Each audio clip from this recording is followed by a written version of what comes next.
안녕하십니까. 마이바시의 회계 이야기 마이바입니다. 오늘은 유용한 재무정보의 질적 특성에 대해서 한번 살펴보겠습니다. 우리가 회계 1강에서 회계 정의에 대해서 배웠죠. 기업 실체의 유용한 정보를 제공하기 위해 인식 측정 전달하는 과정이다 라고 우리가 배웠습니다. 그래서 어떤 재무 보고의 목적은 뭐냐면 어떤 유용한 정보 전달이에요. 유용성이 있어야 돼요. 그래서 재무 정보는 유용성이 있어야 된다. 왜냐하면 정의가 뭐냐면 회계의 정의가 유용한 어떤 정보를 전달하기 위한 거기 때문에 재무 보고의 목적은 유용성이 있어야 돼요. 그 유용성이 있기 위해서 재무 보고의 목적이 유용성이 있기 위해서 그러면 근본적으로 어떠한 재무 정보가 어떠한 질적인 그런 특성을 가지고 있어야 되냐. 처음에는 뭐냐면 근본적인 특성은 목적에 적합한 특성이 있어야 된다는 거예요. 재무 정보를 제공하는 그런 목적에 적합한 특성.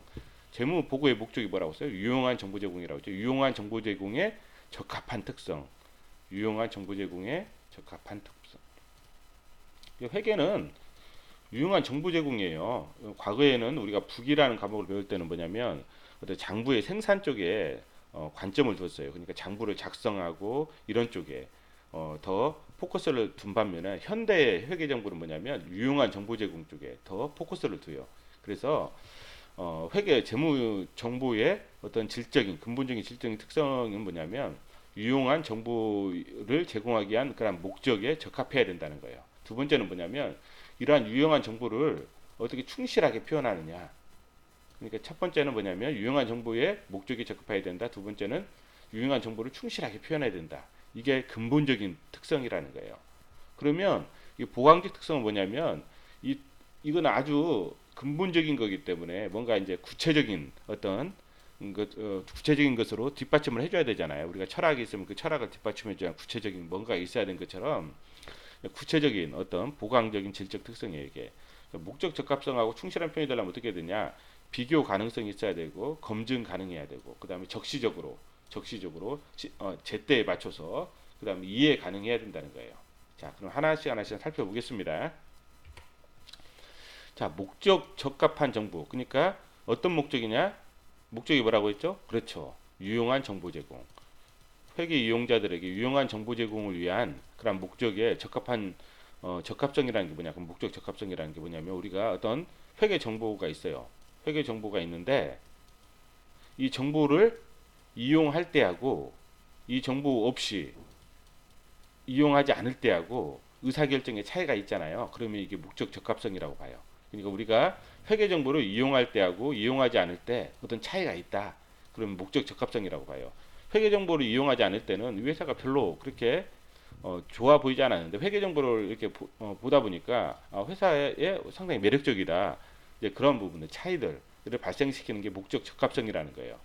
이 차이들을 목적 적합한 정보가 되기 위해서는 예측 가치가 있어야 돼요. 예측 가치. 우리가 뭐냐면 예측 가치라는 것은 우리가 보통 이제 과거 한 5년치 이제 매출을 보잖아요. 매출 추이를 보면서 뭐냐면 미래 매출을 예측을 하는 거예요.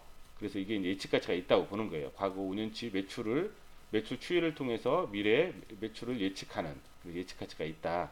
그리고 이제 확인 가치는 뭐냐면 이제 애널리스트가 이제 과거 이제 회사의 그 재무 정보를 통해서 영업이익을 산출을 해요. 미래의 영업이익을 산출을 하는데 이 영업이익이 이제 미래에 보니까 이제 분기에 공시가 됐어요. 공시된 걸 보니까 확인을 해보니까 어느 정도 정확해요. 또 확인해 보니까 이건 정확하지가 않아요. 이럴 때는 뭐 정확할 수도 있고 정확하지 않을 수도 있는데 이건 뭐냐 정확하지 않을 때는 뭐 절차라든지 뭐 여러 가지 그런 정보들을 좀 수정을 해서 개선을 시킬 수가 있다는 거예요. 이 확인 가치는 그렇죠. 그래서 이제 무슨 뭐 이제 여러 가지 과거에 뭐 회계 원칙이라든지 그 다음에 무슨 뭐 회계 방법들 이렇게 봐서 이제 미래에 이제 여러 가지 정보들과 합쳐가지고 그 다음에 이러한 부분도 예측을 했는데 정확할 때에는 확인 가능하죠. 정확하지 않을 때에도 확인 가능하고 그러면 절차라든지 이런 부분들 개선시킬 수 있다는 거. 중요성은 뭐냐면 자, 이 회사의 자산 가치가 1조 원이에요. 1조 원. 총 자산이 1조. 그런데 뭐 재고 자산이 100만 원 정도 과대평가가 됐어요. 어때요? 이거는 큰 의미가 없죠. 100만 원은 1조인데 100만 원 과대평가된 건 큰 의미가 없다는 거예요. 이건 목적 적합한 정보가 아니라는 거예요. 예. 그래서 그런데 만약 100만 원은 그렇게 중요한 금액이 아니에요. 아니지만은 특수 관계자. 그러니까 이 회사의 뭐 대주주가 100만 원을 서로 거래를 했어요. 그럼 이건 중요하지 않은 금액이지만 이것은 공시를 해서 회계정보 이용자에게 알려야 된다는 거예요. 왜냐하면 이것은 그래야 목적 적합한 정보라는 거예요. 왜냐하면 특수관계자이기 때문에. 이런 부분들. 자, 그 삼성전자 같은 경우는 이제 사업보고서를 재무제표 읽어보시면 단위가 100만 원 단위예요. 일반 코스닥 업체는 단위가 1000원 단위예요. 1000원. 이제 재무제표 한번 읽어보시죠. 그럼 100만 원으로 이제 단위가 기본 단위가 이렇게 돼 있어요. 기준 단위가. 그러면 100만 원 이하는 중요하지 않다는 거잖아요. 삼성전자는. 일반 코스닥 업체는 1000원 이하는 별로 중요하지 않다는 거예요. 이게 단위가. 이런 부분이라는 거. 중요성의 원칙에 의해서 좀 중요하지 않은, 너무 중요하지 않은 것까지 너무 세세하게 이렇게 하다 보면 비용이 많이 든다는 거죠. 자, 만약 건물을 샀어요. 한 10억짜리 돼요. 이건 당연히 감가상각을 해야 되겠죠. 감가상각을 통해서 비용을 만약 10년 동안이다. 그러면 1년에 1억씩 비용을 이렇게 분배를 해주죠. 비용을. 근데 연필을 샀어요. 회사에 볼펜. 연필을 샀는데 뭐 1000원이다. 연필도 뭐 무수히 많잖아요. 사람마다 다 직원들마다 하나씩 사니까. 그러면 뭐예요, 이거? 이 감가상각 하면은 이 감가상각을 전부 다 내용연수 구하고 감가상각을 하는 그 비용이 더 많이 든다는 거예요. 그냥 이것은 그냥 일률적으로 비용 처리해버린다는 거예요. 비용 처리. 네, 이게 중요성의 원칙이라는 거예요. 자, 충실한 표현은 뭐냐면 서술이 완전해야 되고, 그렇죠? 그러니까 중립적이어야 되고 오류가 없어야 된다는 거예요. 여기서 서술이 완전한 우리가 이제 공시 주석상에 보면 공시가 많이 나와요. 그러면 뭐 회계 원칙이라든지 그런 부분들, 뭐 추정한 부분들 있죠? 그런 부분들에 대해서 뭐 여러 가지 막 설명들이 많다고요. 이게 서술이 완전하다. 그리고 중립적이고 오류가 없어야 된다. 오류가 없어야 된다는 말은 뭐냐면 이게 뭐 완전하게 완전 무결하다 그런 의미가 아니에요. 이게 뭐냐면 서술이 모든 면이 완벽하게 정확하다는 의미가 아니에요. 완벽하게 정확하다는 의미가 아니라 만약 우리가 이제 추정이라는 부분이 들어가거든. 추정이라는 건 완벽한 게 아니잖아요. 우리가 매출 채권이 있는데 대손 충당금을 설정을 해요. 저번에 배웠죠. 대손 충당금 설정할 때 회사들마다 보통 연령 분석법으로 하잖아요. 연령 분석법. 사업보고서 우리 읽을 때 많이 봤죠. 연령 분석법. 이건 뭐예요? 이제 청구를 했는데 못 받을 돈이 뭐 3개월 동안 못 받았다. 6개월 동안 못 받았다. 뭐 9개월 동안 못 받았다. 1년 동안 못 받았다. 초과된 것들, 1년 초과된 것들, 뭐 3개월 동안 못 받은 게 뭐 1억이다. 6개월 동안 못 받은 게 뭐 2억이다. 9개월 동안 못 받은 게 3억이다. 1년 못 받은 게 벌써 4억이다. 이런 식으로 하면 우리가 통계치를 내는 거죠. 회사에서 통계치를 내서 통계치를 내봤더니만 1년 이상 못 받은 돈은 보통 한 60% 정도 나중에 회수 가능성이 없다. 뭐 9개월 이상 못 받은 돈은 뭐 30% 정도 회수 가능성이 없다. 나머지는 받을 수 있고 뭐 6개월 이상 못 받은 돈은 뭐 한 20% 정도 회수 가능성이 없다. 3개월 이상 못 받은 돈은 한 5% 정도 회수 가능성이 없다. 이렇게 해가지고 곱해가지고 이제 대손 충당금을 설정하는 거예요. 이런 식으로. 이런 건데 이거는 완벽하지가 않잖아요. 완벽하지가 않지만 이 추정치가 정확한지 부정확한지는 이렇게 결정할 수는 없어요. 그러나 추정치로서 금액이 명확하고 이렇게 추정치로서 금액이 명확하고 그 다음에 그 정확하게 기술이 되어 있고 그 다음에 추정 절차와 여러 가지 한계점들을 공시사항에서 설명을 하고 그 다음에 그 추정치를 도출하기 위한 어떤 적절한 절차를 선택하고 그 적용하는데 오류가만 없으면 이 추정치가 충실하다고 충실한 표현이라고 이렇게 설명을 하는 거예요. 충실한 표현이다. 예. 그래서 여기서 충실한 표현이라는 것은 오류가 없다는 것은 완벽하다는 게 아니라 이러한 과정의 절차에 대한 오류가 없다는 거예요. 이런 부분들. 추정치를 도출해내는 그 절차가 명확하고 일관성이 있고 그 다음에 이러한 절차들이 오류가 없다는 거지 어떤 금액이 오류가 없다는 게 아니라는 거. 그래서 항상 추정이 들어간다는 거 추정. 그래서 뭐냐면 우리 회계정보 이용자들의 가장 큰 덕목은 뭐냐면 첫 번째 덕목은 의심이에요. 의심. 의심. 왜냐하면 회계 정보는 추정치가 많이 들어가 있기 때문에 항상 의심을 하고 가야 돼. 설령 내가 투자한 회사라도 항상 의심을 해야 돼요. 의심. 그러니까 회계 정보 이용자의 가장 큰 일 덕목은 의심이다. 이제 그거. 비교 가능성 뭐냐면 이제 비교 가능성. 아까 우리가 근본적 질적 특성이 목적에 적합해야 된다. 목적이 무슨 목적? 유용한 정보를 제공할 목적에 적합해야 되고, 그 다음에 충실한 표현이어야 된다. 어떤 정보가 유용한 정보가 충실하게 표현된다. 충실한 표현이라는 것은 뭐예요? 완전 무결한 그런 금액에 어떤 오류가 없어야 된다는 게 아니라 추정도 들어가는데 추정에 절차에 어떤 오류가 없으면 된다는 거예요. 금액이 명확하고 그다음에 한계점들을 주석에다 설명을 잘 해주면 된다는 거예요. 그리고 이제 보강적 특성에는 비교 가능성, 검증 가능성, 적시성, 이해 가능 네 가지가 있어요. 이 네 가지를 보는 거예요. 자, 비교 가능하다. 이건 뭔 말이냐면 비교 가능한 부분은 두 가지가 있어요. 기관 간 비교 가능성이 있고 기업 간 비교 가능성이 있어요. 이 말은 뭐냐면 자, 좀 극단적인 설명을 할게요. 극단적인 설명. 이제 좀 이 예시는 별로 잘 설명 안 하는데 자, A 기업이 있어요. A 기업이 있는데 A 기업이 이제 그 전자제품을 파는 거예요. 전자제품 판매. 전자제품을 파는데 자, 2017년도에 냉장고를 두 대 샀어요. 냉장고 두 대. 냉장고를 두 대를 샀어요. 두 대. 200만 원에 샀어요. 200만 원에. 냉장고 두 대를 200만 원에 샀어요. 자, 이때 자, 2017년도에 매출이 발생했어요. 한 대가 매출이 발생했어요. 얼마에? 150만 원에. 그 다음에 2018년도에 또 한 대가 매출이 발생했어요. 150만 원에. 근데 이 회사가 이제 뭐냐면 가정을 하는 거예요. 극단적으로 가정을 하는 거예요. 지금 가정을 하는데 현금주의로 해요. 현금주의로 현금주의로 장부를 작성해요. 현금주의라는 건 뭐냐면 현금이 들어올 때 비용 처리하고 현금이 들어올 때 수익 처리하고 현금이 나가면 비용 처리하는 거예요. 현금주의는 뭐냐면 현금이 들어오면 수익, 현금이 나가면 비용. 자, 그러면 2017년도 어떻게 돼요? 이 회사는 현금이 들어온 게 150만 원이죠. 판매된 게 150만 원. 현금이 나간 건 뭐예요? 두 대 샀죠. 200만 원. 200만 원이 비용이 되는 거예요. 그러면 어떻게 돼요? 50만 원 적자가 돼요. 2017년도. 어닝 쇼크. 자, 2018년도는 뭐예요? 150만 원이 현금이 들어왔죠. 매출이 돼요. 근데 현금이 나간 건 없죠. 0. 그럼 뭐예요? 150만 원 이익. 적자에서 흑자로. 어닝 서프라이즈.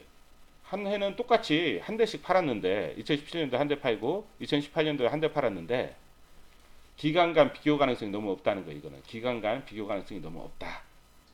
이거예요. 자, A회사 자 그러면 이거는 기간 간 비교 가능성이 없죠. 자, B라는 회사는 어떻게 하냐면 B라는 회사는 자 이거를 갖다가 발생주의로 해요. 발생주의는 뭐냐면 원가를 수익에 맞게 비용을 그만큼 인정해 준다는 거예요. 발생주의. 그리고 이건 뭐야? 현금주의는 현금이 들어올 때 수익, 현금이 나갈 때 비용. 자, 발생주의니까 뭐냐면 2017년 냉장고 두 대 200만 원 샀죠? 그럼 뭐예요? 냉장고 두 대 우선은 재무상태표에 자산이 되죠. 자산. 재고자산 어때요? 200만 원.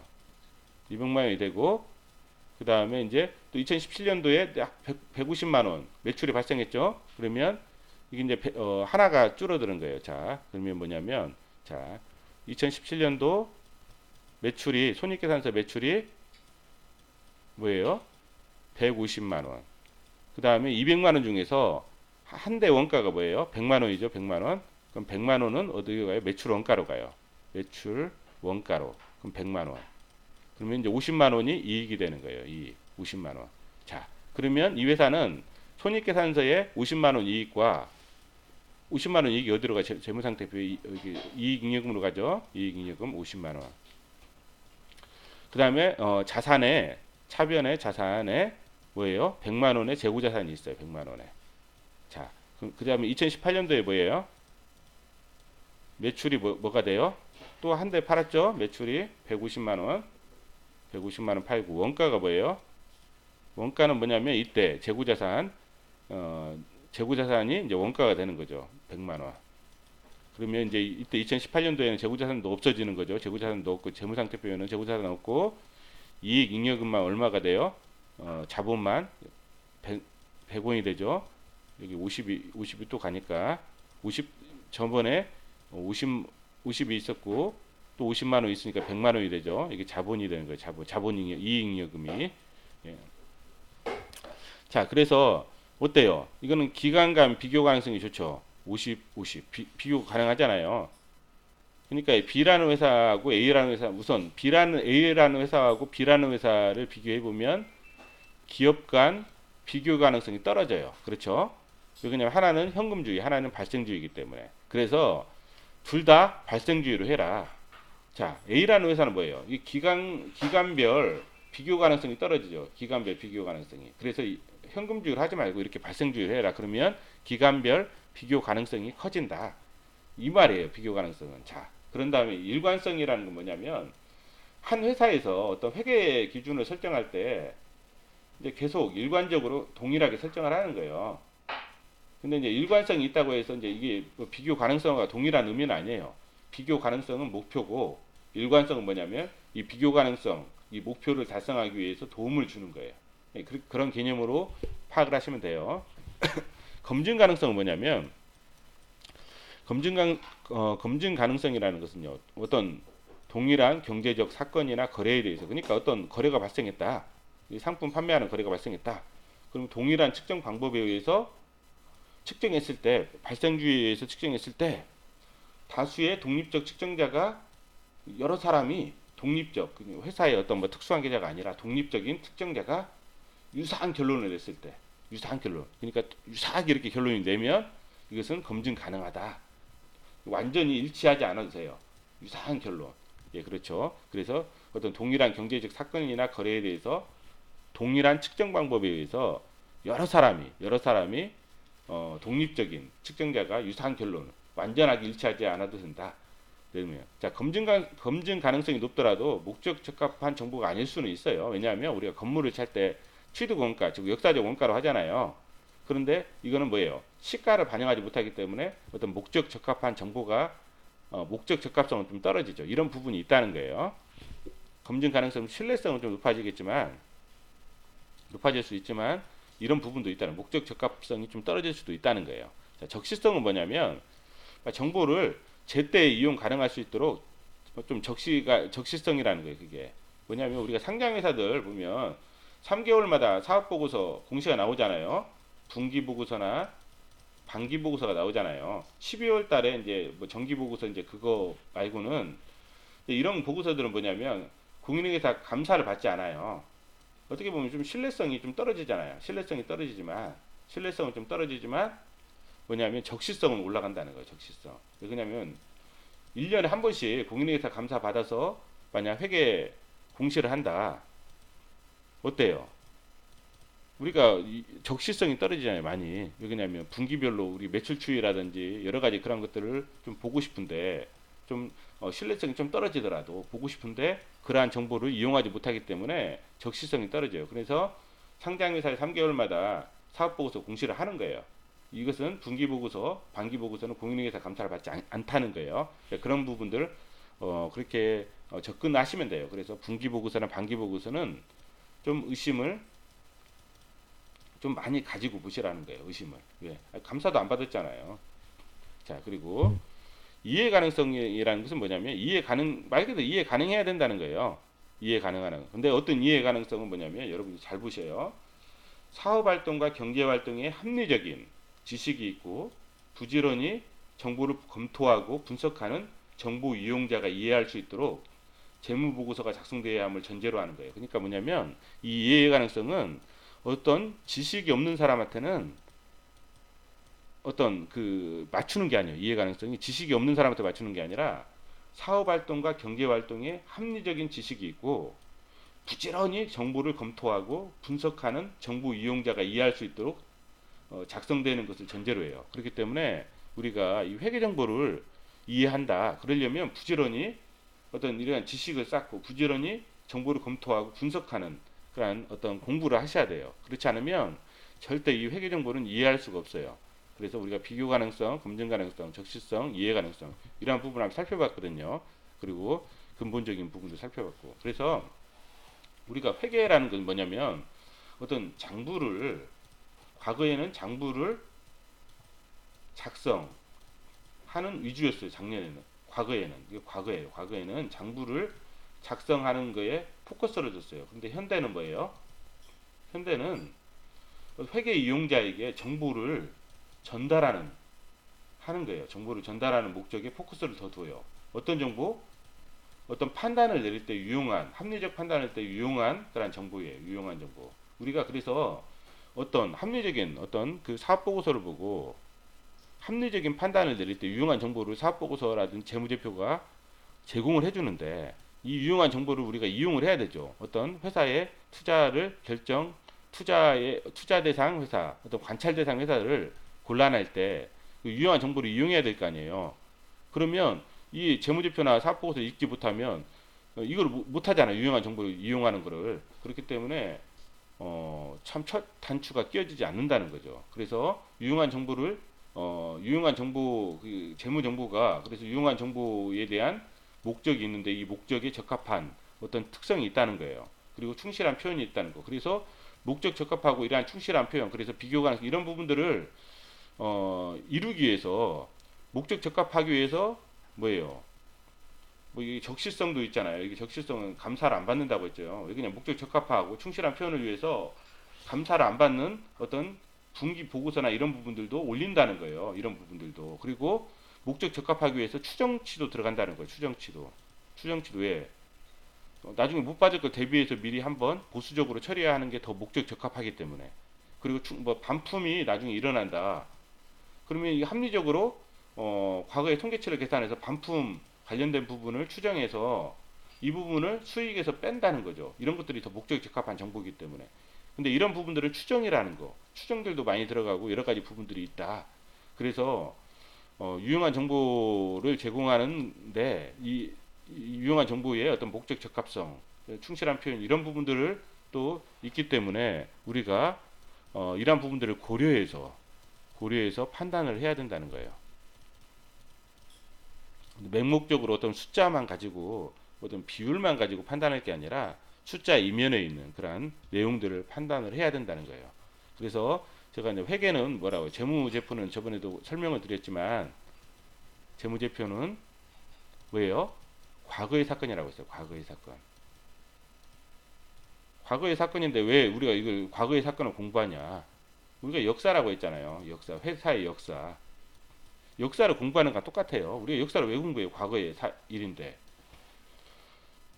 과거의 어떤 사건을 통해서 현재와 대화하기 위해서. 그렇죠? 우리는 이제 거기에 한 걸음 더 나가서 과거의 사건과 현재와 대화해서 미래를 조금이라도 엿볼 수 있으려고. 왜? 어떻게? 그냥 어떤 숫자를 엿보는 게 아니라 이 회사의 사업 구조라든지 그런 것을 보고 이런 사업 구조를 가진 회사들을 연구해 봤더니만 나중에 보면 지금 당장 힘들지만 나중에 보면 장기적으로 어떤 조건이 만족하면 잘 성장하더라. 이러한 부분들을 연구하는 거예요. 그래서 이러한 부분들을 미래를 엿보는 거죠. 미래를. 그런 측면에서 우리가 회계를 공부하고 그다음에 재무제표를 공부하고 이런 부분들을 공부하는 거예요. 공부하는 거니까 너무 오해하지 마시고. 그리고 역사는 뭐가 중요해요? 역사가가 중요해요. 역사가가 중요하고 우리가 똑같은 사건을 보더라도 지구가 멸망했다고 쳐요. 지구가 멸망했는데 뭐 아주 보수적인 신문하고 진보적인 신문 딱 두 가지만 남았어요. 자, 보수적인 신문만 남았다고 쳐요. 그럼 어떤 사건에 대해서 완전히 다를 거 아니에요. 무슨 뭐 천안함 사태다. 보수적인 신문에서는 어때요? 완전히 틀리잖아, 논조가. 자, 진보적인 신문만 남았다. 틀리죠. 그럼 미래의 어떤 후세가 이걸 봤을 때 역사를 완전히 다르게 해석할 수 있다는 거예요. 근거하고 똑같이 회계를 갖다가 장부를 만드는 장부 작성자, 이게 역사가나 마찬가지죠. 장부 작성자는 뭐예요? 거의 뭐 대주주의 의사가 발생되잖아요. 대주주의 의사가. 그렇죠? 그래서 이 대주주와 관련된 부분도 연구를 하셔야 된다는 거예요. 역사가에 대한 연구, 대주주에 대한 연구, 이런 부분도 연구를 하셔야 된다는 거예요. 우리가 역사 연구 방법도 같이 회계 연구 방법에 적용을 시켜서 연구를 해야 된다는 거예요. 오늘은 이 정도 선에서만 이야기할게요.